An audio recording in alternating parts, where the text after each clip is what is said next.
జాతక జ్యోతిష్ శాస్త్రం మొత్తం ఖగోళ శాస్త్రం, మానవ జీవితానికి సంబంధించింది కాదు. అది మొత్తం సమాజ జీవితానికి సంబంధించింది, మొత్తం భూమండలానికి సంబంధించింది.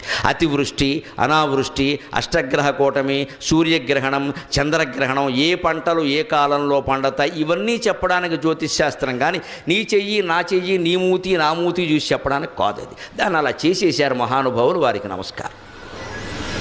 ఎందుకంటే వ్యాపారం చేయడానికి బాగా వీలు, మనిషిని ఎంత భయపెట్టేస్తే అంత వీలు. అందులో మీరు మీ జీవితాల్లో మీకు చెప్పిన చూసుకుని 90% అబద్ధాలే, 10 కూడా జరగవు. ఆ జరిగిన వాళ్ళ చేత చెప్పిస్తారు టీవీల్లో, అవి మనం నమ్మేస్తూ ఉంటాం. జరిగే అవకాశం లేదు. జ్యోతిష్ శాస్త్రం సమిష్టి జీవితానికి సంబంధించింది తప్ప వ్యష్టి జీవితానికి సంబంధించింది కాదు. వ్యష్టి జీవితం మీద ప్రభావం ఉంటుందండి. ఈ ప్రాంతం అంతా వాన కురిసినప్పుడు అందరి మీద పడుతుందండి, కానీ గొడుగేసుకున్నవాడి మీద పడుతుందా?